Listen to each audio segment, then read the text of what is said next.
जय हिंद मेरे प्यारे दोस्तों, मैं शुभम आप सबका स्वागत करता हूं इस वीडियो में जहां पे हम लोग CSE 2013 के क्वेश्चन डिस्कस करेंगे। तो देखिए, फर्स्ट क्वेश्चन है अभी हमारा इस सेशन का। The parliament can make any law for whole or any part of a country for implementing international treaties. देखिए, मैंने आपको बताया था इंटरनेशनल ट्रीटी आर्टिकल 253 के अंदर मैंने ऐसे 5 इंस्टेंसेस भी आपको बताए थे जब पार्लियामेंट जो है स्टेट लिस्ट पे अपने जो है लॉज बना सकता है। वो 5 लिस्ट कौन सी है ये आपको रिवाइज करना है। क्यों? क्योंकि ये ऑलरेडी हमने कवर कर लिया है 2016 या 17 के पेपर में। ठीक है, याद करिए, यहाँ पे इंटरनेशनल ट्रीटी अगर हमें साइन करनी है तो मैंने आपको बताया भी था without consent of any state यहाँ पे चीज़ हो जाएगी। ठीक है, बाकी ये तीनों यहाँ पे गलत है। तो ये ऑलरेडी हमारा PYQ से इंस्पायर्ड क्वेश्चन है। ठीक है, नेक्स्ट आगे बढ़ते हैं। अगला क्वेश्चन भी हमने इनडायरेक्टली कर लिया है। कहाँ पे? 2021 CSE में। In the grassland trees do not replace the grasses as a part of ecological succession because. कहता है ग्रासलैंड में ट्रीज रिप्लेस नहीं करते ग्रासेस को। इसका क्वेश्चन हमने देखा था 2021 में, जहाँ पे सवाना ऐसे करके पूछा था और 5 ऑप्शन दे रखे थे वहाँ पे। तो देखिए दोस्तों, यहाँ पे वाटर लिमिट्स एंड फायर, ये 2 ऐसे जो है लिमिटिंग फैक्टर है जो कि ट्रीज को यहाँ पे रिप्लेस नहीं करने देते ग्रासेस को। बाकी देखिए, लिमिटेड सनलाइट गलत है, इंसेक्ट एंड फंजाई गलत है, नन ऑफ द अबव गलत है, वाटर लिमिट्स एंड फायर। और ये 2 ऑप्शन अगर हम पता होते तो डायरेक्टली CSE 2021 का क्वेश्चन इजीली सॉल्व हो जाता। नेक्स्ट देखते हैं, अगला क्वेश्चन हम देखते हैं 23। विच one of the following correct sequence of ecosystem in the order of productivity. Directly हमारे जो भी एनवायरमेंट की बुक हम पढ़ते हैं वहाँ से डायरेक्टली क्वेश्चन आया है दोस्तों। ठीक है, ये जो है डायरेक्टली क्वेश्चन आया है हमारे एनवायरमेंट की बुक से। और यहाँ पे बोला है कि decreasing order of their productivity, मतलब सबसे ज़्यादा प्रोडक्टिव है वो हमें पहले लिखना पड़ेगा। ठीक है, तो देखिए दोस्तों, यहाँ पे ओशियन, मैनग्रूव, मैनग्रूव, ओशियन। तो यहाँ पे सबसे ज़्यादा प्रोडक्टिव कौन सा? ऑब्वियसली मैनग्रूव है। तो देखिए, मैनग्रूव B एंड C में से हमारा होगा। फिर देखिए, मैनग्रूव के बाद यहाँ पे ओशियन है और यहाँ पे ग्रासलैंड है, फिर यहाँ पे ग्रासलैंड है, फिर यहाँ पे लेक है। तो देखिए दोस्तों, यहाँ पे जो हमारा करेक्ट आंसर है वो है C, मैनग्रोव सबसे ज़्यादा प्रोडक्टिव है, फिर ग्रासलैंड है, फिर लेक है, फिर यहाँ पे ओशियंस आएंगे। ठीक है, फिर यहाँ पे जो है ओशियंस आएंगे। बेसिक हमारा जो है प्रोडक्टिविटी ऑफ इकोसिस्टम से रिलेटेड ये क्वेश्चन है। ठीक है, तो यहाँ पे आंसर है हमारा C, मैनग्रोव्स। आगे बढ़ते हैं, अगला क्वेश्चन हम देखते हैं। ठीक है, ईजी कैटेगरी का क्वेश्चन मैं कहूँगा।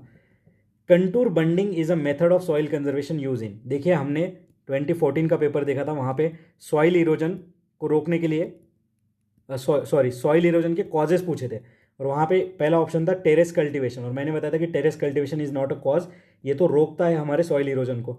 वैसे ही मैंने आपको बताया था कंटूर बंडिंग। अब कंटूर बंडिंग क्या होता है? जो स्लोप्स है ना, यहाँ पे बंड्स बना दिए जाते हैं। बंड्स यानी कि यहाँ पे इस तरीके से जो है रेस्ट्रिक्शन कर दिया जाता है मूवमेंट ऑफ सॉइल को। ठीक है, तो ये कंटूर बंडिंग होती है दोस्तों।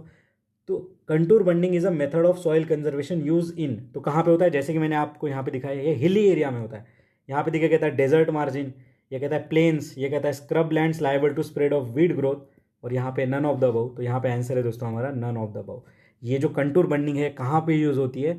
ये हमारे हिली एरियाज में यूज़ होती है, हिली एरियाज में यूज़ होती है। यहाँ पे आंसर है हमारा D। नेक्स्ट देखिए, आगे बढ़ते हैं। Government has enacted PESA. ठीक है, देखिए लोकल सेल्फ गवर्नमेंट से रिलेटेड एक क्वेश्चन है। पेसा यानी कि क्या है? Panchayat extension to scheduled areas. Scheduled areas हमें पता है 5th शेड्यूल एरिया। ठीक है, in 1996 which one of the following is not identified as its objective. कौन सा इसका ऑब्जेक्टिव नहीं है, ऐसा पूछ रहा है। ठीक है, तो ये पेसा के बारे में क्वेश्चन है दोस्तों। ठीक है, तो यहाँ पे देखिए, टू प्रोवाइड सेल्फ गवर्नेंस, भाई panchayat raj self governance via gram sabha. To recognize the traditional right, तभी तो ये शेड्यूल एरिया ट्राइबल एरिया के राइट्स यहाँ पे रिकॉग्नाइज करेगा। ठीक है, to create autonomous regions in tribal area and to free tribal from exploitation. इन दोनों में से देखिए, ये हमारा सही है, ये हमारा गलत है। ऑटोनॉमस रीजन ऐसे बनाने की बात नहीं करी है। अब देखिए, to free the tribal from exploitation कैसे? जो लैंड एलिनिएशन होता है, ठीक है, जो लैंड उनकी यहाँ पे जो लैंड राइट्स है इन्हें प्रिजर्व किया जाए, इसके लिए ग्राम सभा को यहाँ पे पावर दी गई है दोस्तों। ठीक है, लैंड यहाँ पे जो है प्रिजर्व रहे, इसलिए इसे जो ग्राम सभा है उसे यहाँ पे ऑलरेडी पावर दे रखी है। ठीक है, तो ये सारी चीज़ें देखिए दोस्तों हमें पता होनी चाहिए। नेक्स्ट देखिए, यहाँ पे अगर हम देखेंगे, ठीक है, panchayat extension to scheduled area इस एक्ट के बारे में, तो देखिए एक कमेटी थी, दिलीप सिंह भूरिया कमेटी। ठीक है, इन्होंने इसके रिलेटेड जो है चीज़ें रिकमेंड करी थी, panchayat extension to scheduled area. ठीक है, तो यहाँ पे देखिए ट्रेडिशनल राइट, ये जो माइनर फॉरेस्ट प्रोड्यूस होते हैं इनसे रिलेटेड होता है। ठीक है, नेक्स्ट देखिए, यहाँ पे एक कैच है, ये panchayat extension to scheduled area, इसमें लिखा हुआ है कि कोई भी अगर माइनिंग अगर करनी है तो यहाँ पे ग्राम सभा की जो अप्रूवल है बहुत ज़रूरी है। बट यहाँ पे एक कैच है। कैच क्या है? ये अप्रूवल ज़रूरी है सिर्फ माइनर मिनरल्स के लिए। अगर कोई मेजर मिनरल है, मेजर मिनरल यानी कि कोल, स्टील, ठीक है, माइनर यानी कि सैंड, ये सब, तो माइनर मिनरल के लिए ग्राम सभा का अप्रूवल नेसेसरी है, बट मेजर मिनरल के लिए यहाँ पे कोई ऐसी कंडीशन नहीं है। तो याद रखेंगे मेजर मिनरल के लिए नहीं है, माइनर मिनरल्स के लिए। ये हमारे लक्ष्मीकांत में भी लिखा हुआ है, बट हम इतना यहाँ पे ध्यान से नहीं पढ़ पाते मेजर माइनरल में यहाँ पे क्या क्वेश्चन बन सकता है, बट मैंने ऑलरेडी आपको यहाँ पे भी बता दिया है। नेक्स्ट देखिए अगला क्वेश्चन हम देखते हैं, क्वेश्चन नंबर कहाँ गया भाई, 26, scheduled tribe and other traditional forest dweller rights act, ठीक है। Who shall be the authority to initiate the process of determining nature and extent of individual और कम्युनिटी राइट फॉर बोथ, ठीक है। तो question number 25, 26, तो यहाँ पे देखिए दोस्तों ट्रेडिशनल फॉरेस्ट ड्वेलर मतलब फॉरेस्ट राइट एक्ट की बात आ गई। ऐसा इसका क्वेश्चन देखिए हमने कहाँ देखा था, 2021 वाले प्री में, कौन सी मिनिस्ट्री है, मिनिस्ट्री ऑफ ट्राइबल अफेयर। ऐसा ही क्वेश्चन देखिए 2018 में हमने देखा था, वहाँ पे क्या कहा था, जो क्रिटिकल हैबिटेट है इसकी डेफिनेशन यहाँ पे दी हुई है। बैगाज आर द फर्स्ट ट्राइब्स जिनको ये लैंड राइट्स यहाँ पे मिले हैं, याद करिए 2018 का क्वेश्चन। और अभी इसी का एक्सटेंशन यहाँ पे पूछ लिया, देखिए दोस्तों ग्राम सभा इज द अथॉरिटी जो कि डिसाइड करती है यहाँ पे किसको कितना जो है लैंड ये सब चीज़ें मिलना चाहिए, ठीक है। तो ये जो है अथॉरिटी कौन सी है, ग्राम सभा।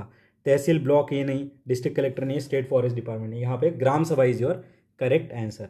नेक्स्ट देखिए आगे बढ़ते हैं, ठीक है। थोड़ा इजी टाइप का क्वेश्चन मैं कहूँगा इसे, और देखिए यहाँ से हमें पता भी चल रहा है कि ये एक्ट कितना इंपॉर्टेंट है, ये एक्ट यहाँ पे कितना इंपॉर्टेंट है। और इसकी नोडल एजेंसी कौन सी थी, मिनिस्ट्री ऑफ ट्राइबल अफेयर, ठीक है। आगे बढ़ते हैं, okay 27, the improper handling and storage of cereal grains and oil seed result in the production of toxins known as aflatoxin, ठीक है। aflatoxin which are not generally destroyed by normal cooking process, aflatoxins are produced by, बहुत ही specific question है, ठीक है। अभी directly हमें answer जानना है, क्योंकि मुझे नहीं लगता ये कहीं ना कहीं हमने पढ़ा होगा। अगर आपने जनरल साइंस अच्छे से किया है, बायोलॉजी वो वाली चैप्टर जो है हमारे केमिस्ट्री वाले, तो आ जाएगा। तो देखिए दोस्तों जो एफ्लाटॉक्सिन है, ठीक है, क्वेश्चन नंबर 27, इसका आंसर है माउल्ड्स, ठीक है। ये माउल्ड्स के हिसाब से देखिए, ये माउल्ड्स जो है ये बनाते हैं एफ्लाटॉक्सिन, बैक्टीरिया नहीं, प्रोटोजोआ नहीं, वायरस नहीं। ये देखिए दोस्तों एक पॉइजनस कार्सिनोजेनिक प्रोडक्ट होता है एफ्लाटॉक्सिन, ठीक है। तो इसे कंज्यूम करने से कैंसर भी हो सकता है, ठीक है। तो ये याद रखिए। नेक्स्ट देखिए यहाँ पे, अब माउल्ड्स यानी देखिए दोस्तों ये फंगाई की बात हो रही है यहाँ पे, ठीक है, यहाँ पे फंगाई की बात हो रही है। और अगर एक्सेसिव इससे अगर हम एक्सपोज हो जाते हैं तो यहाँ पे बहुत ज़्यादा कॉम्प्लिकेशन भी हो सकते हैं, ठीक है। तो aflatoxin is produce by fungi, इसका नाम है एस्परगिलस, ठीक है, एस्परगिलस। तो बस इतना याद रखेंगे, ज़्यादा बाल की खाल नहीं निकालनी है, ठीक है। नेक्स्ट आगे बढ़ते हैं, economic justice is one of the objective mention in, ये क्वेश्चन तो मैं कराना ही नहीं चाहता था, बट अब क्या करूँ, इतना ईजी क्वेश्चन है, मैंने आपको बताया था। प्रियम्बल पूरी याद रख लेना, ठीक है। जस्टिस सोशल, इकोनॉमिकल, पॉलिटिकल, तो इकोनॉमिक जस्टिस की बात कहाँ आई है, हमारे प्रियम्बल में, ठीक है, प्रियम्बल में एंड डीपीएसपी में। डीपीएसपी में कहाँ पे आई है, आर्टिकल 38 में, ठीक है। यहाँ पे आर्टिकल 38 में जो है हमारी बात आई है इकोनॉमिक जस्टिस की, ठीक है। क्या कहता है article 38, the state shall strive to promote welfare of people of India by securing and protecting social, economical and political justice. Article 38 याद रखिए, एक एक वर्ड इंपॉर्टेंट है, फंडामेंटल राइट का, डीपीएसपी का, उसके बाद प्रियम्बल का एंड फंडामेंटल ड्यूटी का, ठीक है। और ये जो हमारे डीपीएसपी हमने कहाँ से बोरो किए थे, आयरिश कॉन्स्टिट्यूशन से, ठीक है। नेक्स्ट देखिए प्रियम्बल में मैंने ऑलरेडी बताया जस्टिस, सोशल, इकोनॉमिकल, पॉलिटिकल, ये डायरेक्टली यहाँ पे मेंशन है, ठीक है। तो यहाँ पे आंसर आ गया हमारा बी। अभी भी अगर आपको प्रियम्बल रटी हुई नहीं है तो अभी वीडियो को स्टॉप करिए और प्रियम्बल पहले याद कर लीजिए, क्योंकि आगे चल के भी ऐसे क्वेश्चन बहुत सारे आने वाले हैं। नेक्स्ट देखिए, due to improper and indiscriminate disposal of old and use computers और their parts which one of the following are release into environment as e waste. 7 option है, ऐसा ही देखिए 7 ऑप्शन वाला क्वेश्चन हमने कहाँ देखा था दोस्तों, एमएसपी वाले इसमें, ठीक है। ऐसा ही देखिए हमने एक क्वेश्चन देखा था जब सोलर विंड्स का इंपैक्ट हमने देखा था, तब 6 से 7 ऑप्शन थे वहाँ पे। तो जब भी ऐसे ज़्यादा ऑप्शन आ जाते हैं ना तो हमें खुश होना है, क्यों, क्योंकि इसमें से एक हमें हटाना है और हमारा आंसर आ जाएगा। अब देखिए दोस्तों इसमें भी वही लॉजिक है, लास्ट से पढ़ना स्टार्ट करिए, कभी फर्स्ट से मत आइए, ठीक है, कभी भी फर्स्ट से यहाँ पे मत आइए। लास्ट में देखिए प्लूटोनियम, सिंपली आपको इतना तो पता है, प्लूटोनियम, यूरेनियम, इससे यूरेनियम इनसे न्यूक्लियर वेपन बनता है। और कौन सा इलेक्ट्रॉनिक डिवाइस है जो मैं मेरी बैग में लेके घूम रहा हूँ जिसमें प्लूटोनियम यूज़ हो रहा है, इससे तो पहले मैं ही मर जाऊंगा रेडियो एक्टिविटी से। तो प्लूटोनियम तो हटा दो यारो, चलो प्लूटोनियम हटाते हैं। तो प्लूटोनियम हटाओ, आंसर पाओ 1 2 3 5 6। देखते हैं 1 2 3 5 6 क्या है। 1 क्या है बेरिलियम, 2 क्या है कैडमियम, 3 क्या है क्रोमियम, ठीक है। फिर क्या है 5 क्या है हमारा मर्क्यूरी एंड 6 क्या है लीड, ठीक है।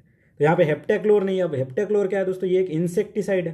तो ऐसा कौन सा हमारा इलेक्ट्रॉनिक डिवाइस है उसमें हम हेप्टाक्लोर यानी इंसेक्टिसाइड डाल के चला रहे हैं, तो समझ लीजिए हेप्टाक्लोर। अब इंसेक्टिसाइड हमने देखा, पेस्टिसाइड हमने देखा, 2019 में क्वेश्चन भी आता है, ठीक है, फोरेट, ठीक है, फोरेट, ऐसे 2-3 नाम आते हैं, ये क्या है, ठीक है, आइसोप्रोटोरॉन, फोरेट, ऐसे कुछ तो भी नाम आता है, तो वो क्या थे, इंसेक्टिसाइड पेस्टिसाइड थे। देखिए यहाँ पे हेप्टाक्लोर ये इंसेक्टिसाइड है, प्लूटोनियम ये देखा हमने न्यूक्लियर वेपन से रिलेटेड है।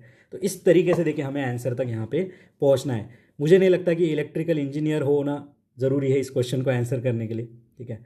तो ये हमारा आंसर था दोस्तों, आंसर था हमारा second, second is the correct. तो question number 29 B is the answer. Question number 30 देखते हैं। Acid rain is cause by, सीधा याद करिए 2022 वाला question.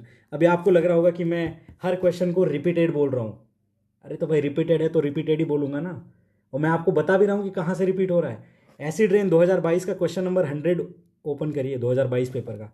Acid rain is cause by, तो nitrous oxide and sulphur oxide, वहाँ पे 4 ऑप्शन दिए थे, यहाँ पे बस इन्होंने ABCD के टाइप में दिया है। यहाँ पे B is correct answer, nitrous oxide and sulphur dioxide से होता है एसिड रेन। बस इतना ही याद रखिए, आगे बढ़ते हैं। नेक्स्ट अगला क्वेश्चन देखते हैं हम लोग। Question number 31 with reference to food chain, देखिए थोड़े बेसिक इकोलॉजी के क्वेश्चन आ गए। With reference to food chain in the ecosystem consider the following statement, चलो कंसिडर करते हैं क्या कह रहा है ये, ठीक है। क्वेश्चन नंबर 31, एक मिनट, हाँ, 3 स्टेटमेंट है। A food chain illustrate the number of each organism which were eaten by other. Food chain में यहाँ पे नंबर थोड़ी दिखाएंगे यार, ठीक है, नंबर तो कोई नहीं दिखाएगा कितने लोग यहाँ पे थे, कितने जानवर या फिर कितने जीव जंतु थे जो यहाँ पे खा लिए गए। Food chains are found within the population of species, food chain is found within the population.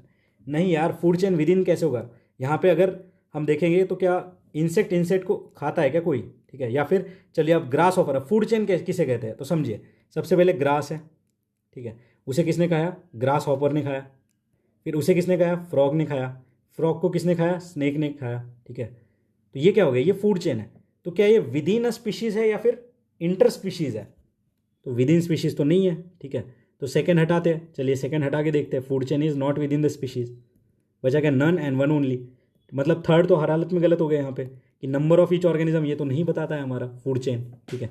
Next देखिए, food chain illustrate the order in which the chain of organism feed upon the other. अभी मैंने example में यही तो बताया कि grass, ठीक, फिर उसके बाद ग्रास ऑफर, फिर फ्रॉग एंड स्नेक, ये क्या दिखा रहा है, एक फूड चेन दिखा रहा है। और ये जो फूड चेन में जो एनर्जी का फ्लो होता है दोस्तों, ये यूनिडायरेक्शनल होता है, यूनिडायरेक्शनल मतलब ऊपर वाले जो इकोसिस्टम में जो है जिसने खाया, तो यहाँ पे यूनिडायरेक्शनली फ्लो होगा, ठीक है, ऐसे बाय डायरेक्शनल नहीं होता है। तो यहाँ पे आंसर है हमारा वन ओनली, सीधा हमारे जो है एनवायरमेंट की कोई भी आपने अगर बेसिक बुक पढ़ी है तो फूड चेन, फूड वेब, ठीक है, बायो एक्यूमुलेशन, बायो मैग्निफिकेशन, ये सारे कंसेप्ट हम पढ़ते हैं वहाँ पे। इकोसिस्टम क्या होता है, ठीक है, उसके बाद पिरामिड ऑफ नंबर क्या होता है, पिरामिड ऑफ एनर्जी क्या होता है, ये सारी चीज़ें जो है आपको बेसिक्स में कवर करनी है अपने, उसी से रिलेटेड ये क्वेश्चन है। क्वेश्चन नंबर 31 जिसका आंसर है वन ओनली।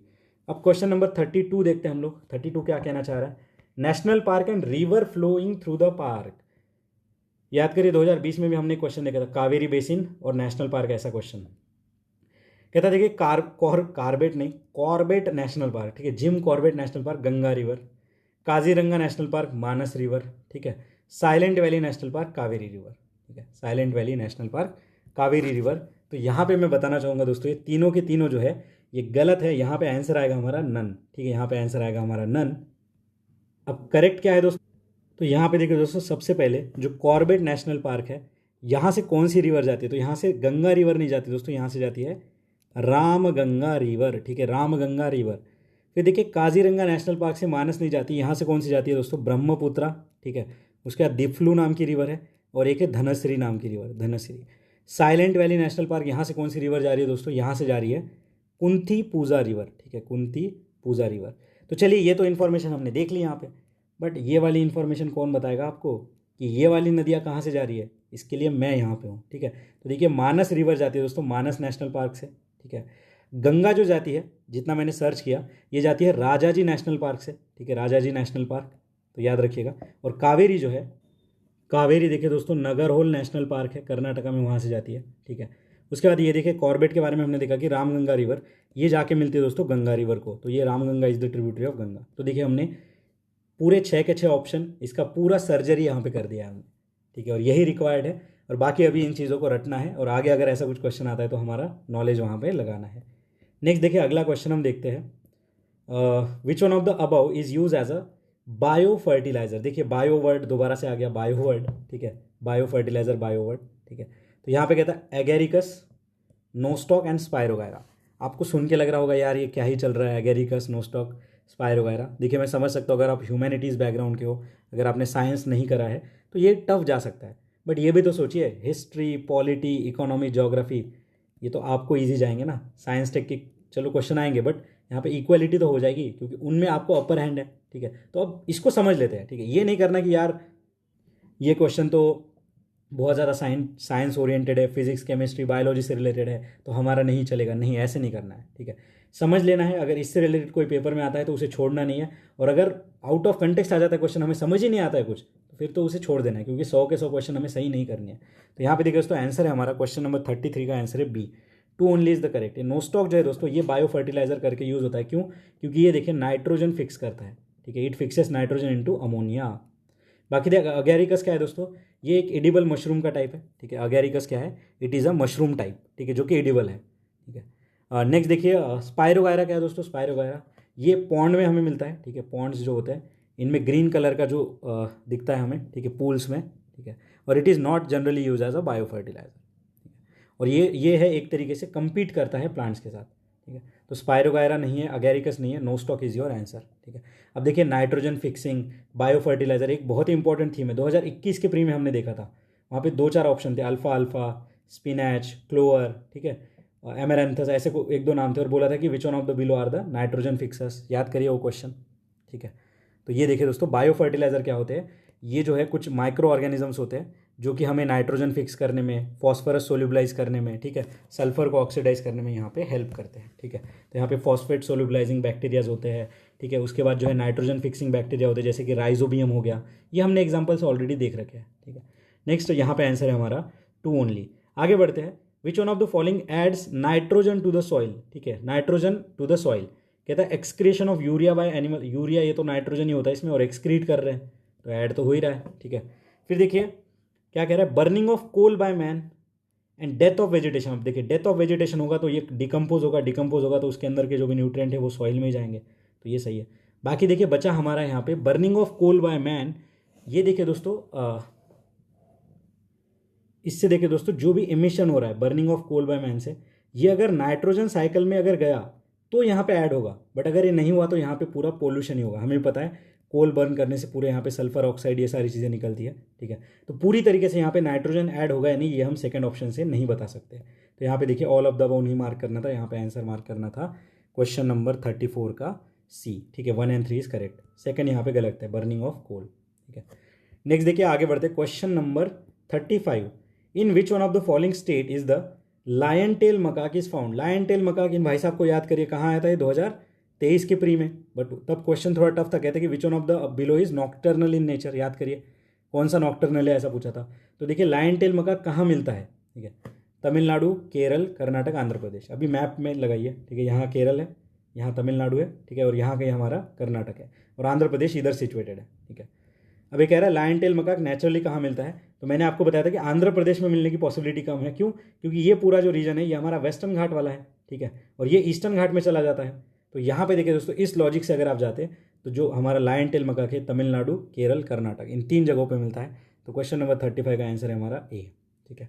आंध्र प्रदेश में नहीं मिलता, और ये ऑड मैन आउट वाला मैंने आपको बताया था, ऑड मैन आउट तीनों देखिए यहाँ पे एक जगह पे इनका जो कॉमन एरिया भी आता है, ठीक है। तो ये देखिए दोस्तों ये जो लायन टेल मकाक भाई साहब है ये हमारे एंडेमिक है वेस्टर्न घाट्स के लिए, ठीक है। बाकी और कुछ नेशनल पार्क है जहाँ पे ये जनरली मिल जाते हैं। Kudremukh national park, Kudremukh national park कहाँ पे है, कर्नाटका में, ठीक है। फिर Periyar national park, EVR Ramaswamy Periyar, याद करिए नयकार, केरल के थे ये पेरियार, सेल्फ रिस्पेक्ट मूवमेंट वाले। देखिए हिस्ट्री के साथ साथ इकोलॉजी के साथ साथ हमारा स्पेक्ट्रम भी रिवाइज हो रहा है। And silent Valley national park ये कहाँ पे है, ये केरल में सिचुएटेड है, ठीक है। Silent Valley national park Kerala में सिचुएटेड है। देखिए यहाँ से कौन सी रिवर जाती है, इससे कुंती पूजा रिवर, ठीक है। आई होप ये चीज़ आपको यहाँ पे जो है याद हो चुकी होगी। और ये जो लायन टेल मकाक है ये इंडेंजर्ड कैटेगरी में आता है, ठीक है, ये भाई साहब इंडेंजर्ड कैटेगरी में आते हैं, ठीक है। नेक्स्ट आगे बढ़ते हैं हम लोग, अगला क्वेश्चन है हमारा बड़ा ईजी टाइप का मैं कहूँगा। कहते हैं सम बुद्धिस्ट रॉक कट केव्स जो है इन्हें चैत्य कहते हैं और कुछ को जो है विहार कहते हैं, क्यों, ठीक है। विहार यानी कि ये घर, ठीक है। अभी इसको समझिए ऐसे, तो ये क्यों कहते हैं ऐसे, मतलब चैत्य और विहार में क्या डिफरेंस है, ऐसा पूछा है। तो सिंपली देखिए दोस्तों, ये हमने नितिन सिंघानिया में हमारे फाइन आर्ट्स में पढ़ रखा है। देखिए चैत्य is a place of worship, ठीक है, यहाँ पे वर्शिप होती है। और विहार देखिए ये ड्वेलिंग प्लेस होता था मॉन्क्स का, ठीक है। विहार यानी ये रहने की जगह, और चैत्य जो है यहाँ पे वर्शिप की जगह। तो यहाँ पे आंसर है हमारा बी, ठीक है। बड़ा ईजी क्वेश्चन है, ठीक है। जैसे पंचयातन क्या है ऐसा आ गया था, it is related to temple architecture, वैसे ही चैत्य और विहार यहाँ पे क्वेश्चन आ चुका है। तो ये हमने यहाँ पे देख लिया है, ठीक है। यहाँ पे आंसर है हमारा बी।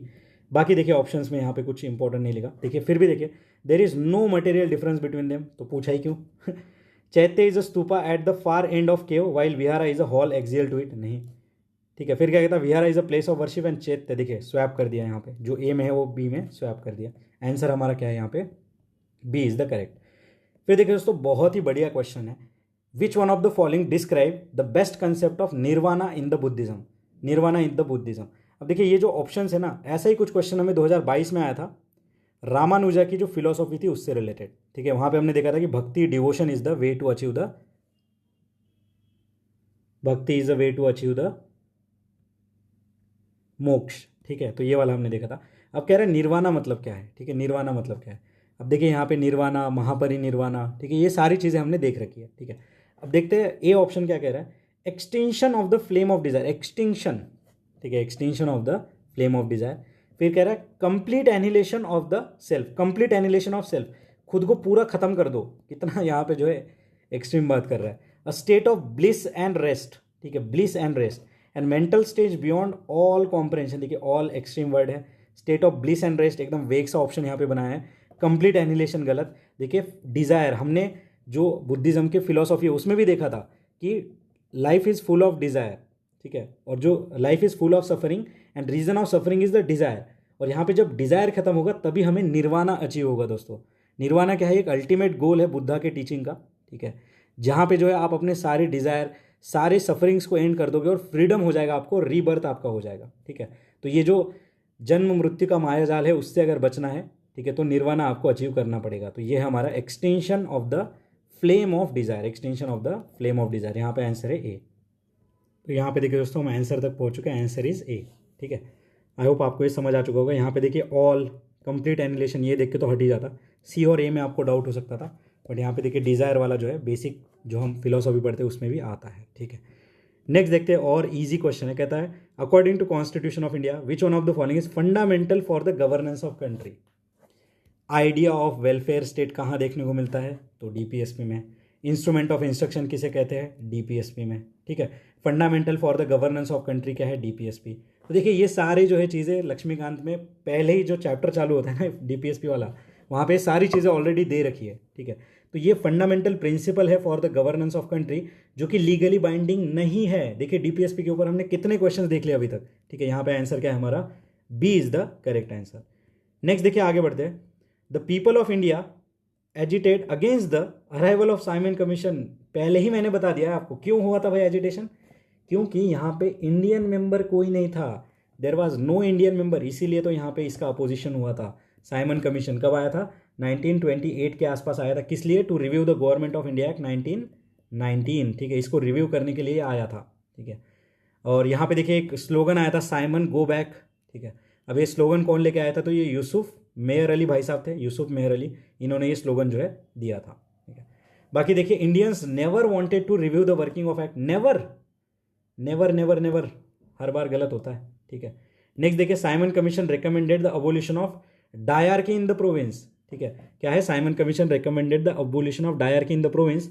ये देखिए दोस्तों इसी को हम बोलते हैं दोस्तों प्रोविंशियल ऑटोनॉमी, जो कि ग्रांट हुई थी 1935 के एक्ट से।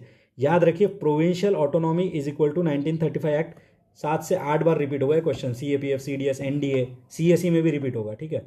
नेक्स्ट देखिए the Simon Commission suggested partition of the country, नहीं ऐसा कुछ यहाँ पे सजेशन नहीं हुआ था, ठीक है। तो यहाँ पे आंसर क्या आएगा हमारा कि साइमन कमीशन को क्यों अपोज किया था, क्योंकि इंडियन मेंबर नहीं थे यहाँ पे।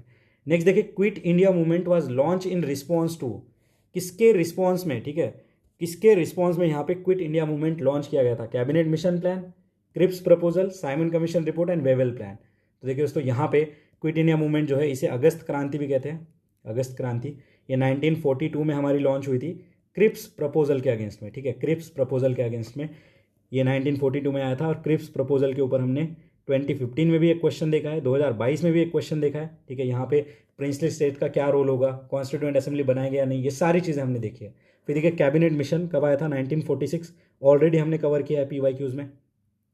साइमन कमीशन मल्टीपल टाइम्स आ चुका है। वेवेल प्लान थोड़ा देख लेते हैं। तो ये क्या था दोस्तों, वेवेल प्लान, तो ये आया था 1945 में, रिलेटेड टू व्हाट, यहाँ पे इंडियन सेल्फ गवर्नमेंट कैसे बनेगी इससे रिलेटेड बात करी गई थी। और वेवेल प्लान देखिए ये 1945 में कहाँ हुआ था, शिमला कॉन्फ्रेंस हुई थी, ठीक है, शिमला कॉन्फ्रेंस वहाँ पे।